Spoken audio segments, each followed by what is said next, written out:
수원 영동시장 안에는 청년 상인들이 운영하는 28청춘 청년몰이 자리하고 있습니다.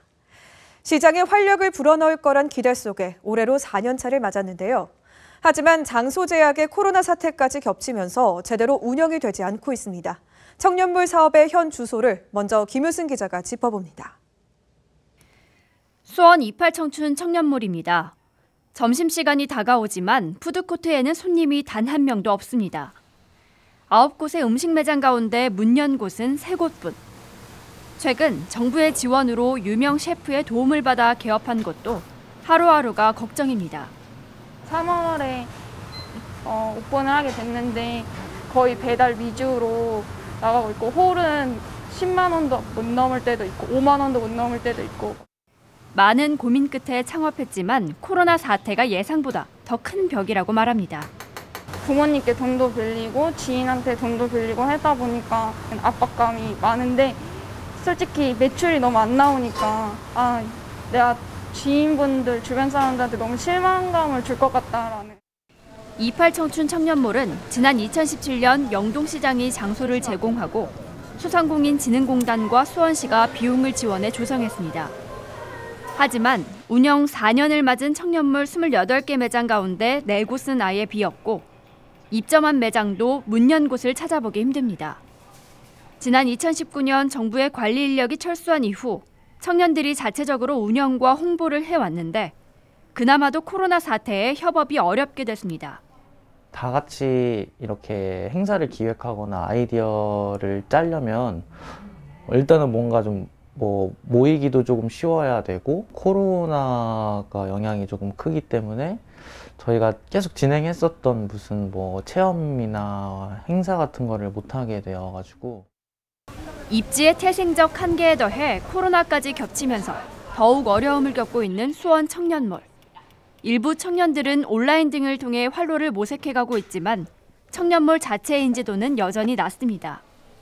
정부의 지원이 끝나면서 지방정부의 고민도 깊어지고 있습니다. 수원시는 우선 청년몰 홍보를 늘려가는 한편 청년몰과 시장 운영에 도움을 줄 수 있는 매장 입점을 지원하겠다는 입장입니다. 안내문 홍보 통해서 많이 찾을 수 있도록 메뉴라든가 이런 거를 좀 잘 선택을 해서 그 시장을 찾는 중년이나 장년층들을 상대로 하는 음식 같은 것도 많이 팔 수 있도록. 전국에 조성된 청년몰은 모두 38곳으로 코로나 속에 휴업과 폐업도 늘어만 가는 상황입니다. 지역 청년몰 상인들의 고민이 깊어지는 가운데 정부에서는 또 다른 청년몰 개장을 추진 중입니다. 청년몰 사업이 제대로 된 효과를 발휘하려면 조성뿐만 아니라 운영 과정에서의 어려움을 보완할 수 있는 대안 마련도 함께 필요해 보입니다. BTV 뉴스 김효승입니다. 앞서 보신 것처럼 야심차게 시작한 청년몰이 어려움을 겪고 있습니다. 이런 가운데 안산시는 최근 제1호 복합 청년몰을 개장한 데 이어서 연말까지 한 곳을 더 마련할 예정이라고 하는데요. 어떤 차별화를 뒀는지 이어서 이재문 기자가 보도합니다. 지난 1993년에 문을 연 안산시 본호동의 한 쇼핑몰입니다.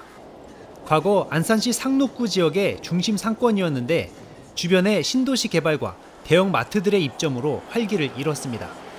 특히 지하층은 12년간 빈 공간으로 방치되어 왔습니다.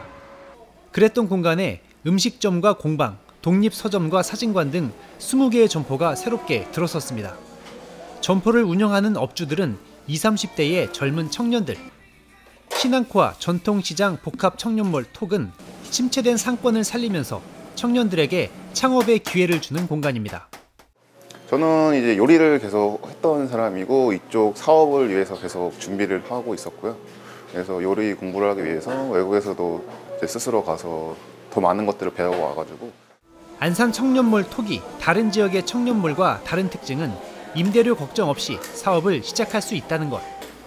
사업 아이템과 열정, 최소한의 설비만 있다면 도전할 수 있습니다. 청년 상인 모집에 5대1의 경쟁률을 기록했습니다. 저희 시에서 이 상가를 한 20개 점포를 모두 매입을 했습니다. 그래서 이게 우리 시 소유입니다. 그래서 청년들한테 창업 기회도 주고 또 청년들이 다음에 또 나가면 경력 단절 여성이라든가 이런 분들도 기회를 드리려고 합니다. 또 하나의 특징은 기존 상인들과 청년 상인들의 협업과 상생입니다. 기존 상인들은 청년 상인들에게 경험을 통해 쌓은 노하우를 알려주고 청년 상인들은 젊은 감각의 마케팅으로 보답합니다. 2층 같은 경우는 옷가게가 전문으로 있고요. 3층에는 식당이 있고 또 1층에는 잡화들이 있는데 중복되는 품목이 약간 있음에도 불구하고 그런 부분들을 충분히 기존 상인들의 그 경험을 살려가지고 청년 상인들의 그 부족한 부분 있잖아요. 경험 부족한 부분들을 메꿔주고 또 협조하려고 노력을 많이 하고요. 젊은 감각의 인테리어와 마케팅, 먹거리와 볼거리로 청년몰을 찾는 발길은 점점 늘고 있습니다. 잘 됐으면 하는 바람도 있고 같은 청년으로서 그렇게 생각을 하고 있고 아무래도 홍보라든지 조금 어떤 랜드마크가 될 만한 것들을 많이 개발한다고 하면은 좀 더 사람들이 몰리는 장소가 되지 않을까 싶습니다.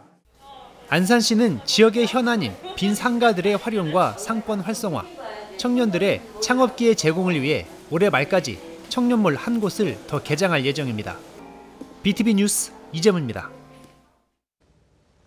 안산에 새롭게 문을 연 청년몰은 침체된 청년몰 사업의 대안이 될 수 있을지 관심이 모아지는 가운데 창업을 준비하는 청년은 어떤 마음가짐을 가져야 하는지 또 손봐야 할 정책은 무엇인지 짚어봅니다. 계속해서 이재문 기자입니다. 자, 청년몰 사업의 취지는 상권을 활성화하고 또 청년들에게 창업의 기회를 주는 거잖아요. 두 마리 토끼를 잡는 것 아니겠습니까? 그런데 이 청년몰의 입지가 사업 성공의 걸림돌이 된다 뭐 이런 얘기도 있고 입지가 굉장히 중요하다, 성패의 요인이다 이렇게 이야기하는데 실제로 그렇습니까?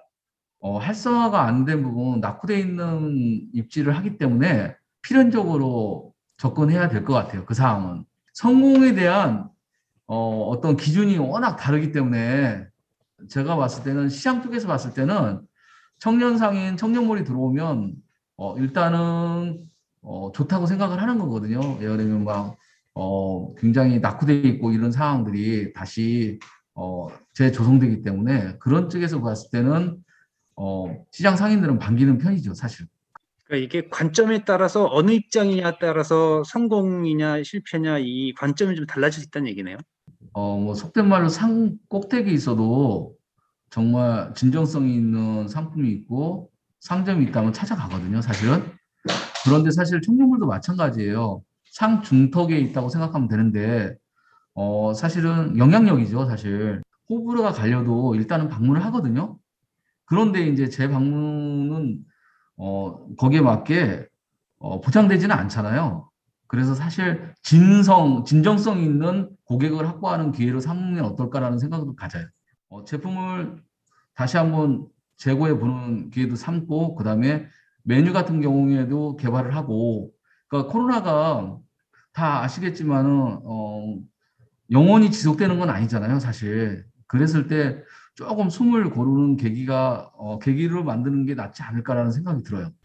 청년몰의 임대료 문제도 중요하지 않습니까? 임대료 부담 때문에 청년몰을 떠난다는 이야기도 많습니다. 임대료 부담을 덜어주면 초기에 청년들이 자리를 잡는 데 도움이 될 것 같기도 하거든요. 안산의 사례가 대안이 될 수 있을까요? 임대료가 가지고 있는 부담이 굉장히 크죠, 사실. 근데 그것만이 전부일까라는 생각이 들어요. 아까 이제 입지 조건도 이야기하고 모든 게 이제 종합돼서 이루어진 상황들이거든요, 사실은. 그렇다면 임대료를 지원해줬을 때 다른 상황이 또다시 부닥치게 돼요. 이제 자생력이 조금 부족해지는 거죠, 사실은. 그렇지만 첫 출발하는 데 있어서는 안산시 지자체처럼 일단은 임대료를 부담해 주는 거는 커다란 어떤 성공적인 모태가 되지 않을까 생각이 들어요. 청년 상인들이 더욱더 이렇게 지원을 해줬으면 거기에 맞게 굉장히 열심히 해야 되겠다는 생각을 가져야 될 것 같아요. 청년몰 입주를 희망하는 예비 창업자들에게 해주고 싶은 조언이 있을 것 같습니다. 이렇게 해야 성공할 수 있다. 몇 가지 짚어주신다면요. 만약에 외식을 한다 그러면 적어도 그 음식점에서 아르바이트라도 해봐야 되거든요. 그런데 그 준비 없이 뭐 창업해준대 해가지고 그냥 청년몰 지원하는 친구들이 꽤 많아요. 굉장히 절실함이 필요하고 노력이 필요하거든요. 그런데 뭐 정부에서 지원해 주니까 뭐 창업해 볼래 이런 마음가짐을 가지면 절대 견디지 못하죠. 사실은 굉장히 절실함이 필요한데 거기에 약한 것 같아요. 말씀하신 것처럼 준비 없이 뛰어드는 청년들은 실패할 가능성이 높기 때문에 선발 과정에서 어떤 기준으로 심사를 잘 하느냐 이런 것도 중요할 것 같거든요. 20, 30년은 해야지 상인 소리 듣거든요. 그런데 1, 2년에서 상인이 됐다는 거는 기존 상인들이 정말 위화감을 조성하는 거죠, 사실은. 그래서 기다릴 수 있는 거, 참아낼 수 있는 그런 소양을 먼저 갖추는 거, 그걸 선방하기 위해서 얼마나 이제 체크할 수 있느냐, 그게 관건이긴 한데. 사업단에서 준비를 해주고 오픈까지 해준 다음에 일정 기간이 지나면 떠나게 되지 않습니까? 그 이후에는 청년들과 해당 상권의 상인회 그리고 지자체가 관리를 스스로 해 나가야 되는데 과연 그게 잘 될 것인가? 그것이 잘 안 되기 때문에 청년몰이 오래가지 못하는 거 아닌가 이런 지적들도 있는데 어떻게 사후 관리를 해 나가야 될까요? 저희가 이제 앞으로 사후 관리를 하려고 하는 체제는 운영위원회를 만들자는 거예요. 지금 조성되는 과정인데요, 위원회를. 그래서 그 안에서 강제성도 갖고 지켜야 될 규칙도 정하고, 지금 안산에 신안과 청년몰이 조성됐고요. 앞으로 신규로 이제 단옥마트 청년몰이 조성될 예정인데, 따로 놀면 사실은 이게 위험 부담성이 크죠. 그래서 사실 상호 교류할 수 있는 거, 하나의 어떤 운영위원회를 만들어서 서로 교류할 수 있는 시너지 효과를 낼 수 있는 어떻게 보면 또 경쟁 체제도 될 수 있고, 그러면 멋진 청년몰이 탄생하지 않을까 이런 기대감을 갖게 합니다.